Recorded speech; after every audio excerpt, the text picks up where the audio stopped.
Subscribe करें और bell दबाएं ताकि कोई खबर रह न जाए।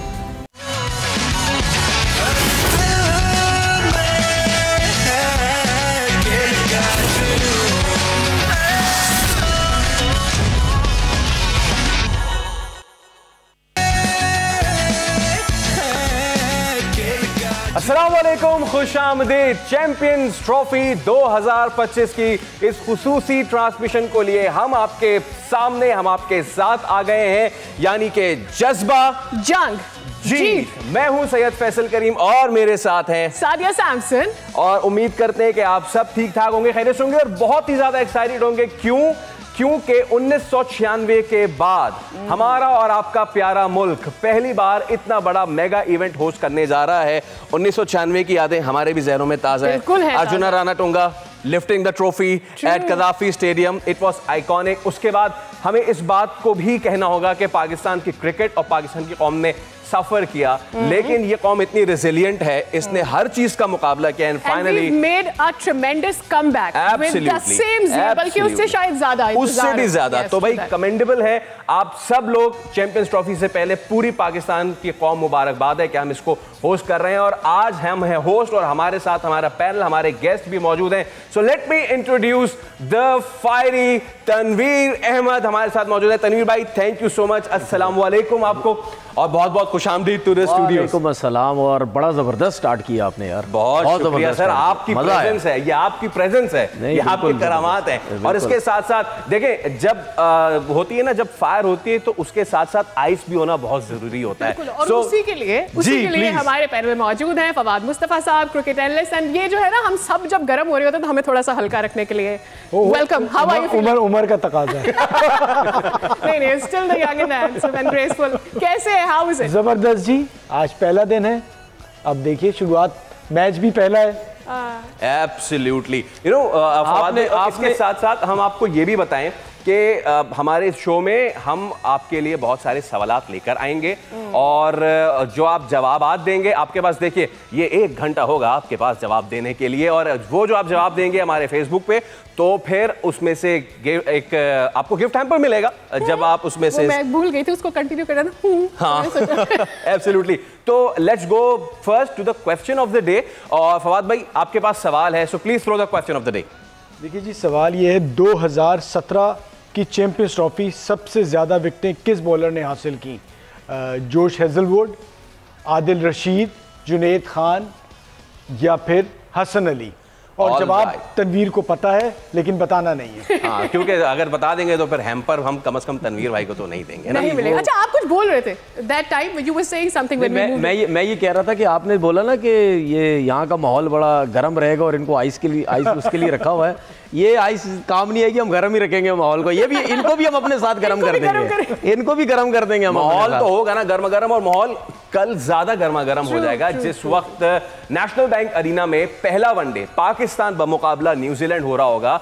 और जो हमारे JF-17 थंडर्स हैं, वो जब थंडरिंग करते हुए स्टेडियम के ऊपर जाएंगे, ये मेरे ख्याल से पहली बार हो रहा होगा सादिया। मुझे ऐसा लग रहा है कि ये हमने तो कभी नहीं देखा, and I think around the world and never in cricket at least it has never happened. आप लोग कितने मतलब, मुझे ऐसा लग रहा है कि वो जो आवाज होती है, लाइक द फाइटर जेट की जो आवाज होती है, वो इतनी मैडनिंग होती है। बिल्कुल, वो बड़ी जबरदस्त होगी। और मुझे तो लग रहा, मैं तो क्लियर देखूंगा, मुझे तो घर से नजर आ रहा होगा सब कुछ। क्या बात, मजा आ जाएगा। इसके साथ ही तनवीर भाई ने अपने घर का मेरे ख्याल से एड्रेस भी दे दिया। बिल्कुल बिल्कुल, सिर ऊपर का दिया, नीचे का भी नहीं दिया कि आपको आराम से पता चल जाए कि मैं कहाँ रहता हूँ। ऐसा ना हो कि बाबर के फैंस या फिर एंटी बाबर के फैंस आपके घर पहुंच जाएं। देखिए ये नहीं ऐसा नहीं है, इसीलिए तो बता रहा हूँ कि वो ऊपर का माहौल बता रहा हूँ, नीचे का। ऑलराइट। अच्छा फवाद भाई, हमने क्वेश्चन ऑफ द डे तो थ्रो कर दिया है। Champions trophy, Pakistan host, Pakistan defending champion, Pakistan एक ऐसी टीम जो कि 1 मोमेंट डाउन 1 मोमेंट अप है। तो क्विकली आपसे और फिर तनवीर आपसे भी 30 सेकंड का मैं कमेंट करना चाहूंगा before the start of the tournament. क्या एक्सपेक्टेशंस हैं आपकी? देखिए, पाकिस्तान से एक्सपेक्टेशन जो है हर बड़े इवेंट में ठीक ठाक रहती है और पाकिस्तान अच्छा भी करता आया है, लेकिन मसला सारा ये है कि जो बाकी टीमों का पता होता है कि आपको जिस तरह की ऑन पेपर है, जितनी बड़ी टीम है उतना डिलीवर या परफॉर्म कर देगी। पाकिस्तान टीम मैंने पहले एक बात की थी, वो ये है कि आपको और हमें इम्तिहान हमारा लेती है। हाँ। हम अगर कह रहे होते हैं बिल्कुल जी, और वो उस तरह से हमें गिराते हैं कि कहते हैं सॉरी जी गलती हो गई। लेकिन मुझे लगता है कि पाकिस्तान टीम को अच्छा करना चाहिए। पाकिस्तान टीम एक तो ऑलरेडी ये 3 नेशन टूर्नामेंट खेलती हुई आ रही है। एक मैच बहुत अच्छा खेला था, फिर उसके बाद यही हुआ कि दूसरा बुरा खेल गए। लेकिन मुझे लगता है कि क्योंकि 2 मैच हम न्यूजीलैंड से हार चुके हैं, अब हमारी जीत की बारी है सही जगह पे। तनवीर भाई, बिकॉज ऑफ दिस देखिए जब आपकी अपनी कंट्री में इतना बड़ा इवेंट होता है तो उसमें हम उस मुल्क के जो लोग होते हैं उसके अलावा जो दूसरी कंट्रीज़ के भी होते हैं, वो उनके दिमाग में भी होता है कि इनकी अपनी कंट्री में इनको एक एक चीज़ अपनी कंडीशंस का पता है, पिचेस क्या बिहेव करेंगी, किस तरफ ज़्यादा रन्स होंगे, किस टाइम कैसे हमने परफॉर्म करना है, आवाम पूरी इनके साथ होगी। बिल्कुल। तो इसका ये जो सपोर्ट होती है या बेनिफिट्स होते हैं तो ये सबको पता होता है। लेकिन अगर आप एक्सपोज हो जाते हैं अपनी कंट्री में तो फिर आपकी बारे में बहुत आसानी से लोग ये बात करने लग जाते हैं कि नहीं, ये लगता है इस टीम में अब वो वैल्यू नहीं, वो लेवल नहीं रहा, चाहे और किसी भी प्रेशर भी कंट्री। रिवर्स हो जाता है। बिल्कुल जाहिर सी बात है, आपके ऊपर प्रेशर आता है। आपने ये जो प्रेशर की बात की है ना, ये डेफिनेटली कल हमारे पर बहुत ज़्यादा प्रेशर होगा क्योंकि हम फाइनल और राउंड का मैच न्यूजीलैंड से हम ट्राई नेशन सीरीज में हार गए हैं। तो उसी टीम से मैच है, अगर उस टीम से मैच नहीं होता तो शायद हमारे पर वो प्रेशर नहीं होता। तो उनको एक एक चीज़ का हमारी पता है कि इनकी कहाँ खामियां हैं, कहाँ पे इनकी बैटिंग की जो स्ट्रेंथ है, कहाँ वीक है, बॉलर्स ने कैसा परफॉर्म किया, स्पिनर्स इनके पास इतने हैं नहीं।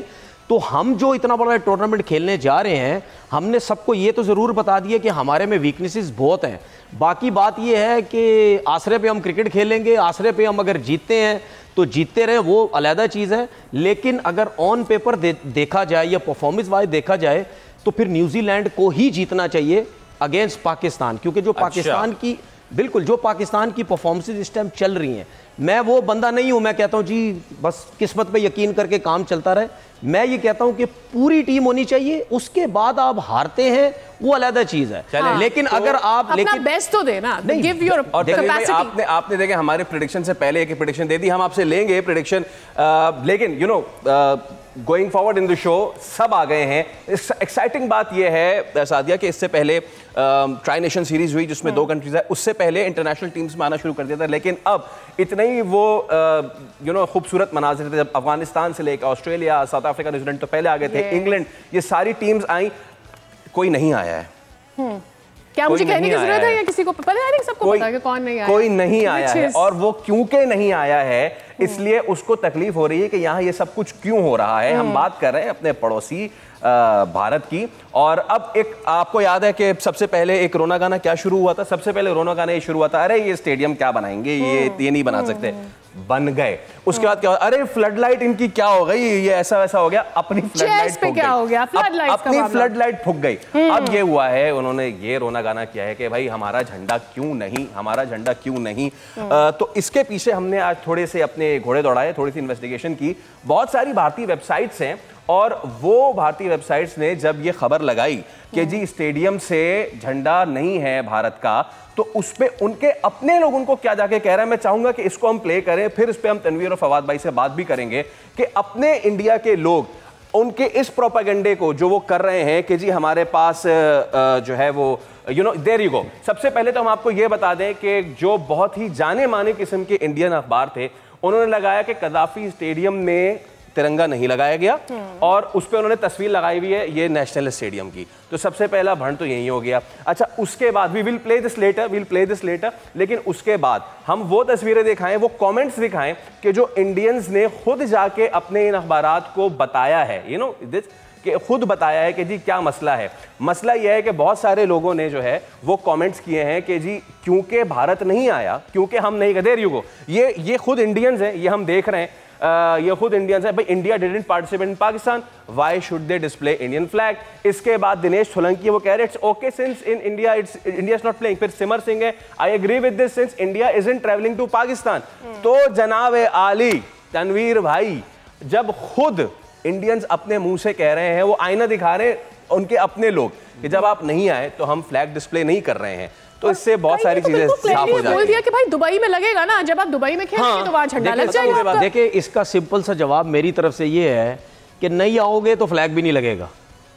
ठीक है ना, सीधी बात ये है। और दूसरी बात ये, जिनको तकलीफ हो रही है, जो सोशल मीडिया के लोग हैं, जो बैठ के वीडियोस बना रहे हैं, कुछ लोग तो ऐसे जो 6-6, 8-8 घंटे बैठे रहते हैं इस पे बात करने के लिए कि जी वो हमारा फ्लैग नहीं लगा और देखी जाएगी पाकिस्तान और इंडिया का मैच होएगा, वो भाई देखी जाएगी, तुम जीतो हम जीतो वो बात की बात है, फिलहाल फ्लैग की बात हो रही है। हाँ। अगर तुम इतने सच्चे इतने सीधे बनते हो, जब एशिया कप हमारा हुआ था, जब दुबई में मैचेस हुए थे, जब तुम लोग हाइब्रिड पे चले गए थे, तो उस टाइम तुम इतने सच्चापन तुम्हारा नजर नहीं आया था जब शर्ट्स के ऊपर लोगो नहीं लगाया गया था पाकिस्तान का, उसका एशिया कप का लोगो नहीं लगा था, पाकिस्तान का लोगो नहीं लगा था, क्यों? वहाँ सीधापन खत्म हो गया। वहाँ बीसीसीआई को तुमने नहीं बोला क्योंकि तुम लोगों में हिम्मत ही नहीं है। वहां पे इंडिया में बैठ के ये लोग बीसीसीआई के अगेंस्ट जा ही नहीं सकते क्योंकि उनको पता है हमारे में इतनी हिम्मत नहीं है, और उनको खुश करने के लिए पाकिस्तान के खिलाफ ये बातें करते हैं। अपना वो मतलब वो सारा सोशल मीडिया वो भी तो चलाना होता है ना। अच्छा, तो बात सीधी सी ये है, अगर इतने सीधे बनते हो ना तो हर चीज सीधी सीधी बोला। ये भी है ना, कोई जाती परखाश रंजिश थोड़ी है। आप शारे फैसल से ड्राइव कर रहे हो, आप कहीं भी गुलशन में, जौर में रोहित शर्मा और शुभमन गिल के पोस्टर्स लगे हुए हैं, सबके पोस्टर्स लगे हुए हैं। फवाद भाई, इस पे टेक्निकल क्या मामलात हैं, आप जरा बताएं। देखिए, बात सारी ये है कि जो टीम यहाँ नहीं आ रही उनका यहाँ झंडा नहीं, कोई तुक ही नहीं बनता, ठीक है। जहाँ तक बाकी इस चीज़ का ताल्लुक़ है, तो जितना पाकिस्तान क्रिकेट को देखा है ओवरऑल, पाकिस्तान ने हमेशा हाथ बढ़ाया है। आप देखें, उस सब के बावजूद आपको पूरे शहर में, कराची में, लाहौर में, जहाँ जहाँ पोस्टर्स हैं उसमें रोहित आपको मौजूद नज़र आएंगे। तो ये फिर साथ साथ ये कि जैसे आपने बताया कि जी वहाँ के लोगों ने कमेंट्स में बता दिया, तो वो सोशल मीडिया पे फैसल आप सुबह से शाम तक बैठे हैं, आपने कुछ ना कुछ तो मसाला चलाना है ना। अब वो बहुत बड़ा प्रॉब्लम है। अब उसको आप क्या कर सकते हैं? वो आपने एक इशू बनाया, उस इशू का आपको फ़ायदा हो गया कि व्यूज़ मिल गए, बाकी तो फजूल सी चीज़ थी। और मेरे ख्याल में इससे ज़्यादा बड़ी क्या हर्जा सराई होगी कि आपके अपने लोग उसके नीचे जाके कमेंट कर रहे हैं कि भाई आप गलत बात कर रहे हैं। जब इंडिया है ही नहीं, आ ही नहीं रहा पाकिस्तान में, आप क्या एक्सपेक्ट कर रहे हैं कि वहाँ पे क्यों होगा? देखिए, इसमें एक चीज़ मैं ये बोलना चाहता हूँ, मुझे एक चीज़ समझ नहीं आती, क्या पाकिस्तान इस तरह करेगा कि इंडिया नहीं जाता? पाकिस्तान तो कभी मना ही नहीं करता हर चीज में। अगर चले मिसाल की तो ये अगर ये सिचुएशन आ जाती कि जिस तरह रोहित शर्मा को पाकिस्तान आना चाहिए था या नहीं आना चाहिए था, ये जो बातें चल रही थी उसमें उनको नहीं भेजा गया, वो नहीं आए, इस तरह अगर पाकिस्तान को करना पड़ता, क्या पाकिस्तान रोकता? कभी भी नहीं रोकता। हम तो कभी बात ही नहीं करते ना, ये लोग बीच में चीजें लेके आ जाते हैं, क्रिकेट को सियासत को क्रिकेट में लेके आ जाते हैं। टू द फैक्ट फवाद भाई कि आपको याद होगा कि एक वीडियो वायरल हुई थी, बहुत आपके बहुत अच्छे दोस्त होंगे विक्रांत गुप्ता, वो ये कह रहे थे कि वीजा हमें तो नहीं देगा पाकिस्तान। मिल गया ना, मिला कि नहीं मिला? मिल गया, वो आ गए ना, आ भी गए। तो फिर दूसरा मैं आपको एक चीज बताऊं, ये सोशल मीडिया की आपने बात की, कोई आम सोशल मीडिया के पेज नहीं थे जहां पर ये खबर थी, बाकायदा काफी बड़े नामी ग्रामी पब्लिशर्स उनके वेबसाइट्स पे लगी थी। तो ये ऐसी बात नहीं है।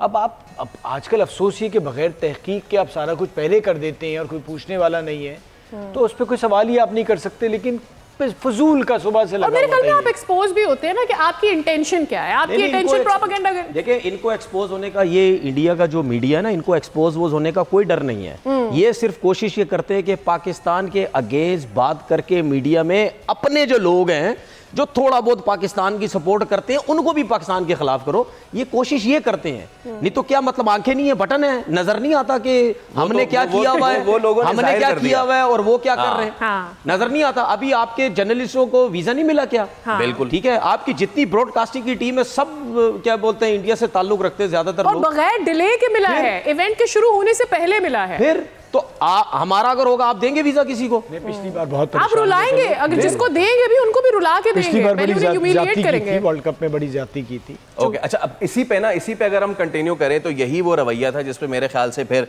हम एक और चीज आपको दिखाते हैं कि अगर आप आ जाते, अगर आप आते तो हम आपकी खुशामदीद कैसे करते। आइए आपको कुछ तस्वीरें दिखाते हैं कि वो टीम जो पाकिस्तान आई और वो टीम जो पाकिस्तान नहीं आई, जो कि दुबई गई, उनका इस्तकबाल कैसे हुआ, और वो टीम जो आई जिसको हम कहते हैं बीइंग पाकिस्तानी कि हम बहुत मेहमान नवाज हैं, हमने उनका इस्तकबाल कैसे किया।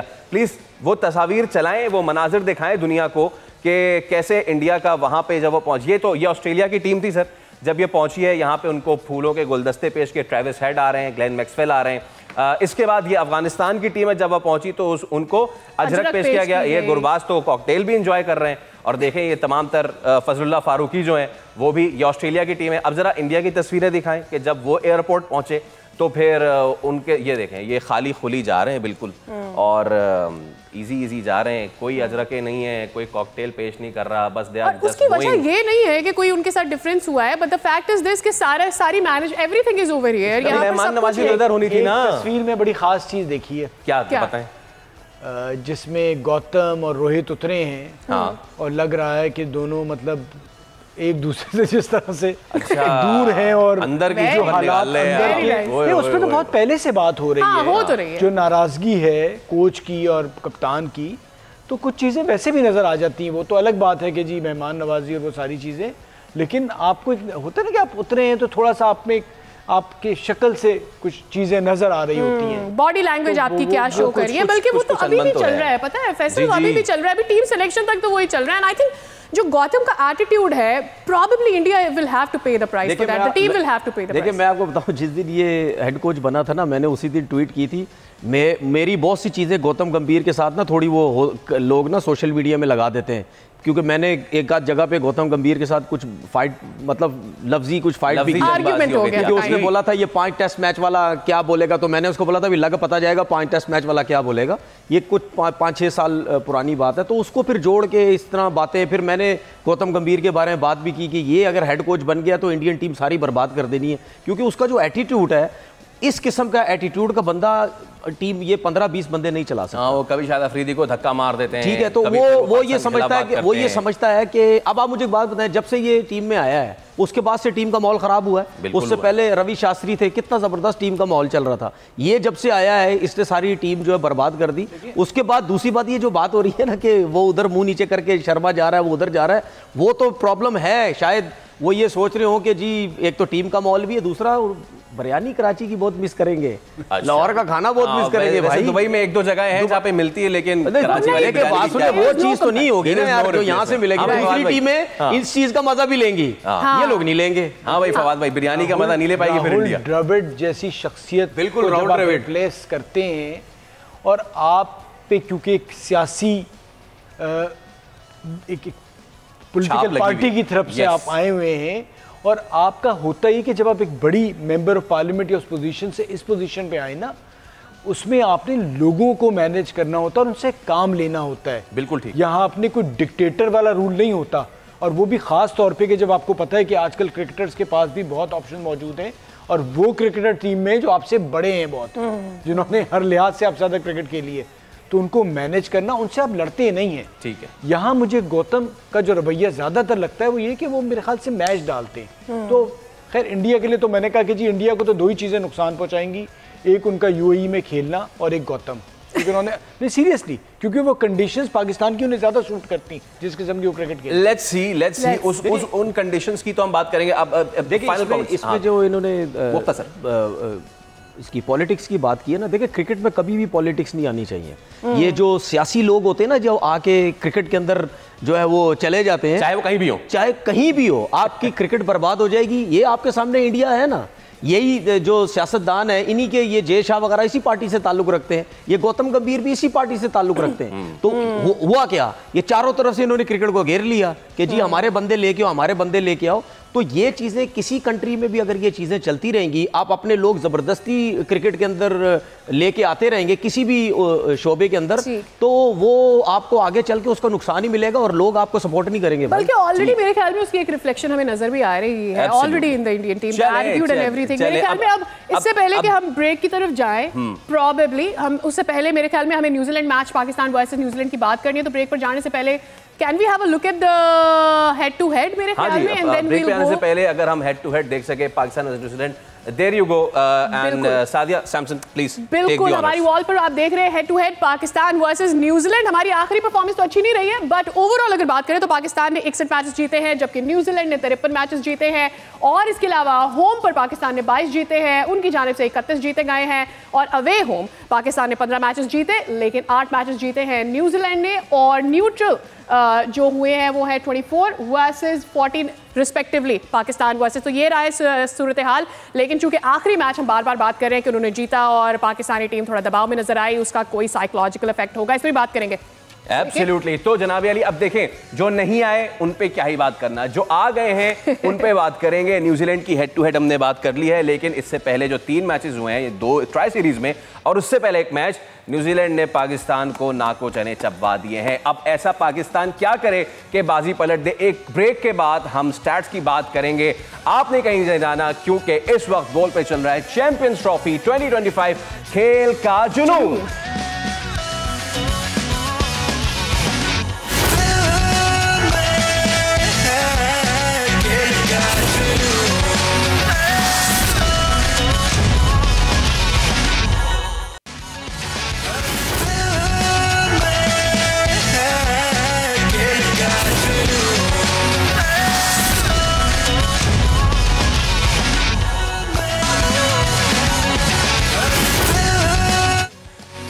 एक बार फिर कहेंगे आपको खुशामदीद। आप देख रहे हैं चैंपियंस ट्रॉफी 2025 का बॉल न्यूज पे ये खुसूसी प्रोग्राम खेल का जुनून। और सादिया, जैसे कि आपने ब्रेक पे जाने से पहले बताया कि कल है पाकिस्तान वर्सेस न्यूजीलैंड, पहला मैच चैंपियंस ट्रॉफी का, लेकिन पाकिस्तान के लिए ना ये ग्राउंड नया है और ना ही वो ओपोनेंट नहीं है। क्यों भाई? बिल्कुल। और अभी जितने पिछले मैचेस हुए हैं, we been facing a hard time from them, but obviously 3 out of 3 we have lost। 2 champions trophy, 2 tri series में और एक उससे पहले वाला भी। यस, तो मेरे ख्याल में अब हमारे ऊपर बहुत ज्यादा जिम्मेदारी होगी। एब्सोल्युटली। तो हमें पॉजिटिव एंड नेगेटिव्स मेरे ख्याल में दोनों। अच्छा, लेट्स फ्लैश द स्क्वाड पहले। आपको पहले स्क्वाड दिखा देते हैं कि हम किस टीम के साथ जा रहे हैं। ऑब्वियसली सबसे पहले आते हैं न्यूजीलैंड का स्क्वाड, और जनाब आली Santner will be captaining the side. एक फॉर्मिडेबल, मेरे ख्याल से सबसे बैलेंस साइड अगर इसको कहा जाए तो बेजाना होगा। टॉम लेथम है, इसके अलावा the most dependable Kane Williamson, और उसके साथ साथ कॉनवे। स्पिन डिपार्टमेंट इनका बड़ा ज़बरदस्त है, इनका पेस डिपार्टमेंट बड़ा ज़बरदस्त है। ऑल दो के इंजरी प्रोन है, लेकिन इसके बावजूद न्यूजीलैंड सीम्स अ वेरी, सबसे ज्यादा तकलीफ पाकिस्तान को मिडिल ऑर्डर ने दिया है। डैरल मिचेल को हम कैसे बोल सकते हैं। Let's move on to the Pakistani squad now. और पाकिस्तानी स्क्वाड के जो मोहम्मद रिजवान की क़यादत में it has been doing good. Australia, South Africa सबको हराया। ट्राई सीरीज हम अनफॉर्चुनेटली नहीं जीत सके। बहुत ज्यादा डिपेंडेंसी होगी फखर जमान पे।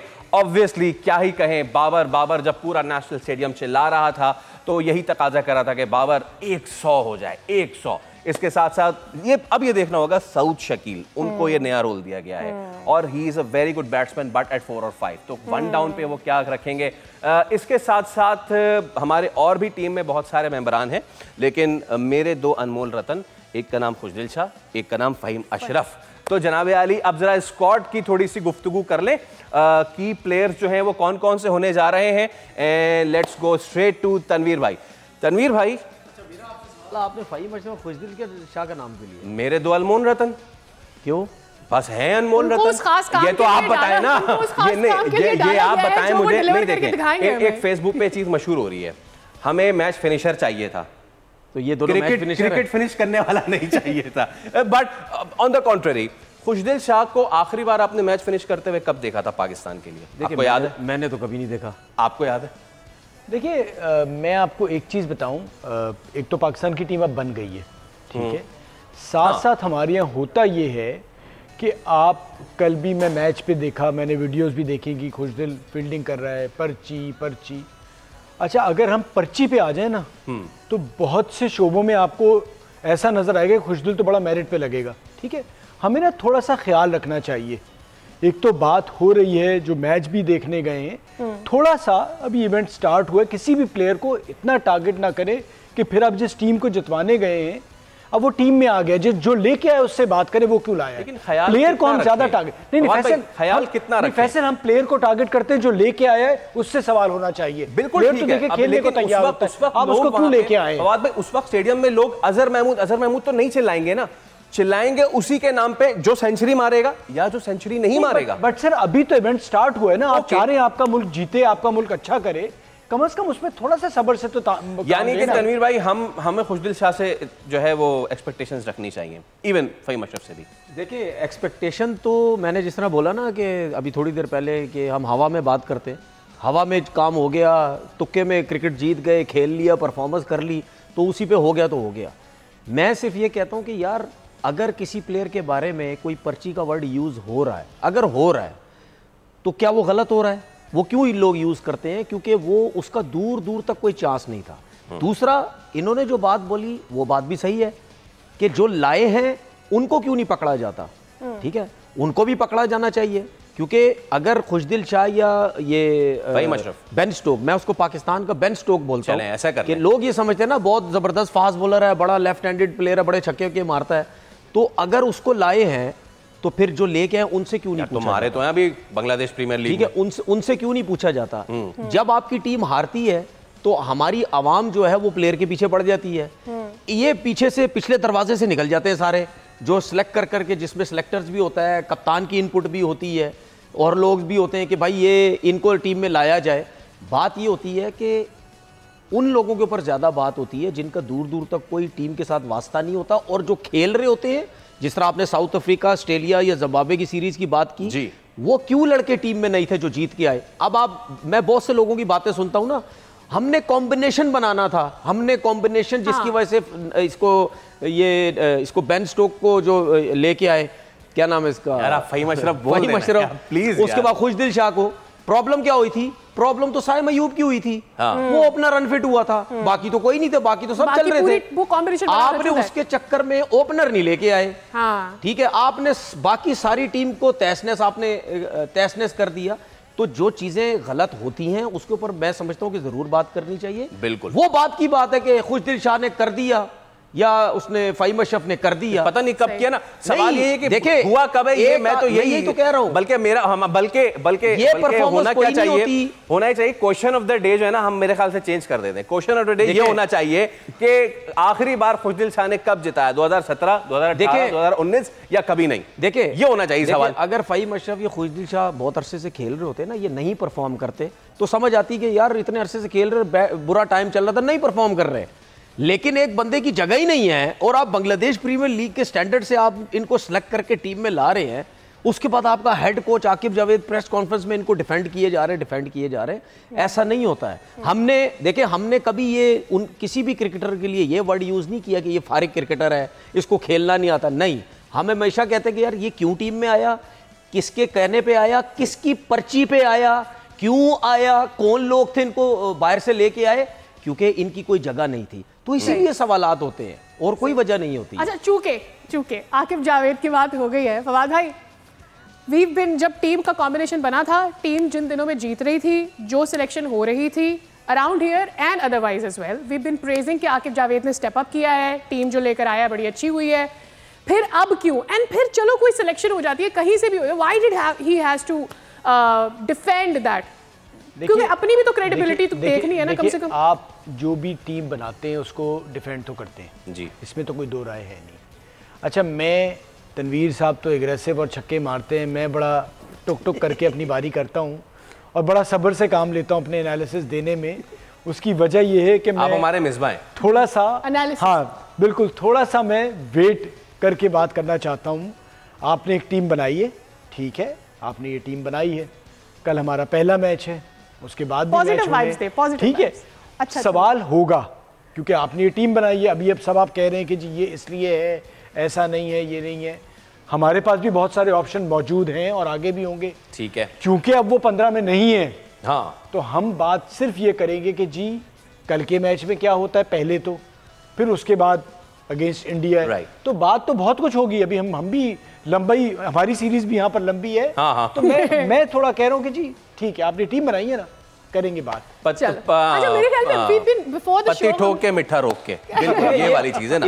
देखिए, ये मुझे तो लगता है कि फहीम अशरफ तो कल के मैच में नहीं होंगे, क्योंकि अगर उनको नहीं रखना है तो फिर वो पता नहीं क्यों उनको फिर हम कैरी करें। इस काबिल आप तो खुद फास्ट बोल रहे हैं, 80% फिट है, उसने 8-8 ओवर किए हैं, 10-10 ओवर की आपका कप्तान ने आज बोला। देखिए रिजवान तो मासूमियत में कह रहे थे ना कि पहले वो 60% फिट थे। अच्छा, मुझे लगता है कि हारिस को शायद अगेंस्ट इंडिया खिलाया जाए, कल रेस्ट दिया जाए। मुझे लगता है, क्योंकि देखिए जनाब अली, इतनी ना, हो सकता है मैं गलत हूं, मेरी कोई खबर नहीं है, क्योंकि जिस तरह से वो गए थे और जो जितना भी नेट इनके 3-4 दिन हुए हैं उस पर कोई बहुत ज्यादा लंबी बॉल नहीं की है, नहीं की उन्होंने। ठीक है। और जिस तरह से भी वो कर रहे थे, जो हमने वीडियोस देखी, उसमें वो लग रहा था कि रिकवर करके कोशिश कर रहे हैं कि मैं उस रिदम में आ जाऊं। हो सकता है मैं गलत हूं, हारिस कह रहा हूं, ये तो रिजवान ये कह रहे हैं, बाहर से देखने से लगता है। कॉन्फ्रेंस में उसने खुद रिजवान ने बोला है जिम वर्क भी इसने सही किया है और बॉलिंग भी इसने की है। और हमने पूछा भी उससे कि आपकी फिटनेस कैसी है, वो हमें कि मुझे कह रहा कोई दर्द नहीं है, सब ठीक है। वरना होता ही कि बाज़ वक़्त आप ये नहीं चाहेंगे कि जी इंडिया के बड़े मैच में, इंडिया का मैच है या किसी का मैच है ना, अमूमन बड़े मैच में, पहले मैच में आप फुल स्ट्रेंथ के साथ वो तो जाना चाहिए। देखिए उसकी वजह है, उसकी वजह ये है कि आपको ऑप्शन ही नहीं है, उसके पास कोई नहीं है। अगर आप मैचेस है ना उनके पास नहीं जाते, अगर पहला मैच नहीं जीतते तो फिर इंडिया से अगर हारे तो बाहर हो जाएंगे। अगर वो ऊपर नीचे हुआ तो हम पहली मैच में अगर आप थोड़े से पहला ऑल आउट जाना पड़ेगा, जीत गए तो फिर आगे हमारे पास मार्जिन है, एक कुशन होगा। चलिए थोड़े से अगर स्टैट्स की बात कर लें, 2024 में इतने ओडीआईज नहीं हुए हैं, लेकिन पिछले 2022 से लेके अब तक अगर हमने कुछ स्टैट्स की बात कर लें, और चले पहले आगाज कर लेते हैं न्यूजीलैंड की बैटिंग, पाकिस्तान की जो बैटिंग एवरेजेस हैं, वी हैव गॉट एवरेजेस, और उन पे जरा बात कर लेते हैं। और there you go, strike rates. अच्छा, स्ट्राइक रेट में हमें अब अपने बॉलर्स को किस तरह रोटेट करना है। न्यूजीलैंड का जो टॉप ऑर्डर है, और इस टॉप ऑर्डर से आप मुराद ले लीजिए शुरू के 3 बल्लेबाज, उन बल्लेबाजों का 88 उनका स्ट्राइक रेट है। असल जो प्रॉब्लम करता है उनका मिडिल ऑर्डर, वो है 97.29 उनका स्ट्राइक रेट है। अच्छा, पाकिस्तान के लेट ऑर्डर पे 98.97 पे जाके खुश नहीं होइएगा, क्योंकि अगर लेट ऑर्डर का स्ट्राइक रेट इतना अच्छा है तो फिर मिडिल ऑर्डर और टॉप ऑर्डर का क्यों नहीं है। ओके, मैं सीधा इसको फिर जरा अब दूसरी एक और चीज हमने एक और चीज निकाली है, that is the economy. Economy में भी हम दोनों जो है टीम्स वो कैसा कर रही हैं और उस पर हम डिस्कस कर लेते हैं। देयर यू गो, यहां पे आप ये देखें कि न्यूजीलैंड की जो बॉलिंग है वो कितना ज्यादा तगड़ा लेके चलती है। न्यूजीलैंड की बॉलिंग तगड़ा लेके चलती है। पहले से लेके 10वें ओवर तक न्यूजीलैंड की जो बॉलर्स की इकोनॉमी दैट्स 4.9। इसके साथ अगले 30 ओवर में 5.37, जो कि ये चीज बताती है कि उनका स्पिन डिपार्टमेंट कितना अच्छा परफॉर्म कर रहा है।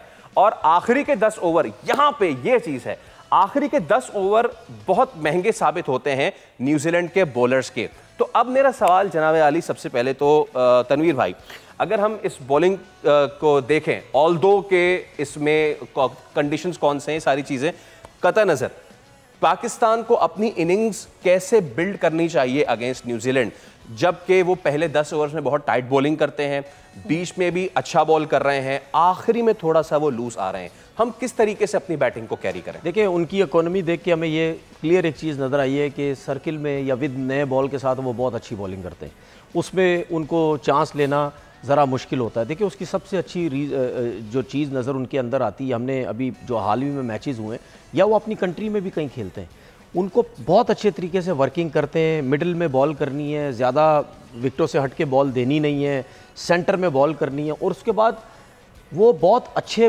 स्विंग बॉल करते हैं। उनको जगह भी पता है, स्विंग भी बहुत अच्छी करते हैं, क्योंकि वो अपनी कंडीशंस में खेलते हैं। वहाँ पे बॉल एयर में स्विंग होता है, सीम बड़ा अच्छा होता है, और स्विंग की प्रैक्टिस बड़ी, रिस्क पोजीशन उनकी बड़ी अच्छी होती है, जिसकी वजह से वो फिर इन फ्लैट पिचेस में भी आते हैं, तो नया बॉल कम से कम उनको फायदा देता है। उन्होंने पिछले मैच में कर दिया था, उनको इतना बड़ा स्विंग हुआ था। बिल्कुल नया बॉल उनको फायदा देता है, जिसकी वजह से उनकी इकोनॉमी जो है वो इतनी बेहतर होती है। अगर आप इतनी अच्छी इकोनॉमी आपने रखी हुई अपने सर्कल के अंदर, तो इसका मतलब ये है कि एक रफली एक आइडिया लगा देते, 2-3 तो उन्होंने सर्किल में आउट कर दिया आपके, ठीक है ना। अगर आप इतनी अच्छी इकोनॉमी के साथ आप बॉलिंग कर रहे हैं, तो उसके बाद जाके अगर लास्ट में भी उनको रन्स पड़ते हैं, तो वो जितनी भी मार खाते हैं, इसका मतलब ये है कि शुरू से उन्होंने अच्छे प्लेयर तो आउट कर दिए, अगर वो भी ना होते तो फिर ये इनकी इकोनॉमी नीचे ज्यादा होती। तो ये बड़ा फर्क पड़ता है। अगर आपने नीचे से रन्स भी दे दिए, उस हिसाब से वो शायद रन्स ना हो, 350 रन ना हो, 400 रन ना हो, 300 कर जाए जो नीचे के प्लेयर्स आके।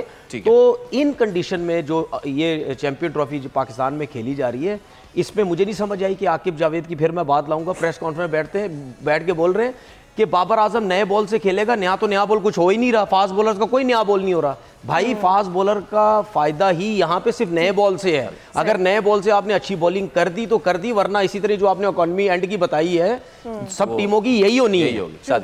अच्छा फवाद भाई, एक New Zealand team overall, but having said that, South Asia में और खासतौर पर पाकिस्तान में the way they are performing and then looking at these stats, what do you think what we have expected? New Zealand, Pakistan, India दोनों जगह पे बड़ा अच्छा कर रहा है। अभी टेस्ट सीरीज बड़ा अच्छा खेल के उन कंडीशंस में उनको एडवांटेज ये 8 नंबर तक उनकी बारी है, बीच में उनके स्पिनर्स बड़ा अच्छा बॉल करते हैं। बट ये जो आपने स्टैट्स बताए जो भी आपने पूरा, उसमें फ़र्क एक तो ये 2022 से है, ठीक है, किन जगहों पे कितना खेले हैं, किन कंडीशंस में खेले हैं, तो वो उस लिहाज से चीज़ बिल्कुल वाज़ेह नहीं होती, उससे काफ़ी कुछ आप सीख सकते हैं। अगर आप ट्राई नेशन से भी अंदाजा लगा लो, उसमें भी सबसे अच्छी बॉलिंग इन्होंने की। हाँ जी, लेकिन साथ साथ मेरा कहना ये है कि अगर आप कल कराची की विकेट पे जाते हैं तो सबसे पहले आप अगर पहली बारी आती है तो विकेट रीड करके आप अंदाज़ा लगाएंगे ये कितने की विकेट है।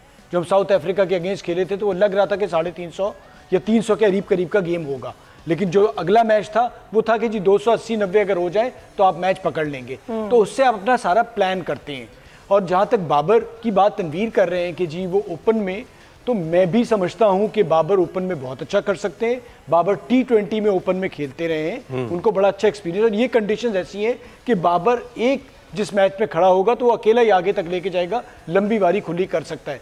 और जहाँ तक स्विंग का ताल्लुक है, अब भैया अगर इतने बड़े प्लेयर हो के अगर छोटी सी स्विंग पे अब तो फिर आपको बचा के घर ही ले जाएं, तो मतलब स्पिनर पे आपको खब्बा अगर पैर पे मार देता आप उससे आउट हो जाते हैं, लेग पे आउट हो रहे हैं, तो वो तो कहीं भी हो रहा होता। और अभी तक जो खेला है वो मुझे लगता है कि वो 25 करके गया है, जहां से 100 होने चाहिए। जावेद मियांदाद को मैं सुनता था, वो कहते थे भाई 25 के बाद आउट होने पे माफी नहीं है। सही, 25 तो 10% पे आउट हो जाओ आउट होने पे माफी नहीं है, ये आप देख लें। 25 के बाद आपको लंबे रन करने चाहिए, ये मैं बड़े प्लेयर्स को सुनता हूं। और आप खुद भी कह रहे थे कि बाबर अपनी गलतियों की वजह से आउट हो रहा है। देखिए अभी से आउट नहीं हो रहा, वो जो 50 ओवर का वर्ल्ड कप इंडिया में हुआ ना, वहां से आउट हो रहा अपनी गलतियों से। आप उसके ज्यादातर मैच उठा के देख लें, वो अपनी गलतियों से आउट हो रहा है, उसको बॉलर आउट नहीं कर रहा। मतलब बॉलर उसको वही विद इन स्टंप बॉल करके आउट कर देता है, लेकिन ज्यादातर वो अपनी गलतियों से भी आउट हो रहा है। अभी लास्ट मैच उसने साउथ अफ्रीका के खिलाफ 29 की नहीं, उसने न्यूजीलैंड के खिलाफ आई थी 29 की उसने इनिंग खेली है न्यूजीलैंड के अगेंस्ट, बिल्कुल वो कॉटन बोल्ट देके आउट हो गया। हालांकि वो शॉट वो वाला नहीं था, वो गेंद थोड़ा सा दूर था, उसने 5 चौके लगाए हुए थे, उसने सोचा कि इसको भी चौका लगा दूंगा, लेकिन वो तो बात ये है कि आपने जो मुश्किल टाइम था वो आपने किल कर दिया। जो मैं कह रहा हूँ, नया बॉल से थोड़ा सा आपको फायदा होगा, ये एक बड़ी उसके बाद आप अपनी गलती से आउट हो रहे हैं, आपको गलती से That means there is something going on in your mind. वो देखें, बहुत मैं अभी फिलहाल बहुत पीछे नहीं जाना चाहता। अभी थोड़ा सा टूर्नामेंट शुरू हो जाए, फिर बाबर की जितनी भी सिचुएशन थी सारी मैं पीछे लेके जाऊंगा कि इसको प्लीज देखिए। अब देखिए इसी मौके पे प्रेडिक्शंस हो जाएं। हम ये प्रेडिक्शंस ले लेते हैं जनाब के कल कौन जीत रहा है। और ये देखिए एक चैंपियंस ट्रॉफी चल रही है टीमों की और एक ट्रॉफी चल रही है हमारी चल रही है। तो फवाद भाई से स्टार्ट करते हैं। फवाद भाई, पाकिस्तान और न्यूजीलैंड। देखिए सर, सबसे ज्यादा मुश्किल काम होता है जब आपका मुल्क खेल रहा होता है। दिल कुछ कह रहा होता है, दिमाग कुछ कह रहा है। दिमाग से बात करें तो न्यूजीलैंड है, दिल से बात करें तो दिल पाकिस्तान है। तो मैं लेकिन आपका जवाब क्या है? इस बार मैं दिल के साथ जाऊंगा कि पाकिस्तान। तनवीर भाई दिल के साथ जाएंगे दिमाग के साथ, वैसे आपके दिल दिमाग में चल क्या रहा है?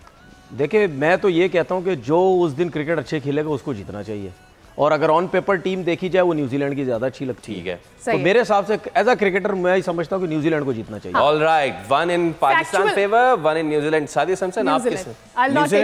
देखिए मुझे अब अददी बरतरी जो है ना वो मैं करना नहीं चाह रहा, इसलिए मैं पाकिस्तान बोल देता हूं। अच्छा, और विनर्स को अनाउंस ये बात ना करें यार, ये बात ना करें, सही बताएं आप न्यूजीलैंड के साथ हैं या पाकिस्तान के साथ हैं? भाई पाकिस्तान के साथ। मैं पाकिस्तान के साथ हूं यार, ये ना करें यार आप। नहीं, हमसे तो वहां बैठ के दोनों खड़े हुए सच बात निकलवा लेते हैं। आप यकीन करें, हमें इस पे हम जरा अच्छा अपना दोनों को बताएं, आपका क्या और आपकी? मेरा न्यूजीलैंड है, इनका पाकिस्तान है। न्यूजीलैंड पाकिस्तान, आपका पाकिस्तान है। विनर अनाउंस करना है। आज का हमारा सवाल ये था कि सबसे ज्यादा विकेट्स किसने हासिल की थी 2017 चैंपियंस ट्रॉफी में? सही जवाब था हसन अली, दिया है Sameer Ahmed from Karachi. Many congratulation Sameer, आपने जीता है एक गिफ्ट हैम्पर जो कि आपको जल्द मिल जाएगा, आपको बुलाया जाएगा, तस्वीर खिंचाएंगे आपके साथ। तो चलिए अब आपसे इजाजत लेने का वक्त हुआ चाहता है, विद दिस प्रॉमिस के कल भी हाजिर होंगे। कल जब हम हाजिर हो रहे होंगे तो मैं ठीक हूँगा और मेरे साथ तनवीर नहीं फवाद भाई ठीक होंगे, और फिर हम बोल रहे होंगे कि दिल दिल पाकिस्तान, जाने पाकिस्तान। चलिए अब आपसे लेते हैं इजाजत। खुदा करे कि हम दोनों गलत हो, दुआ करते हैं। भाई देखिए बात सुने, इन दोनों ने तो डर डर के बोला भाई। तो आप खुल के बोल देते हैं कि कल कौन जीतेगा, पाकिस्तान। इसी के साथ दीजिए इजाजत, आपसे मुलाकात होगी कल। देखते रहिए चैंपियंस ट्रॉफी 2025 वर्ल्ड स्पेशल, खेल का जुनून।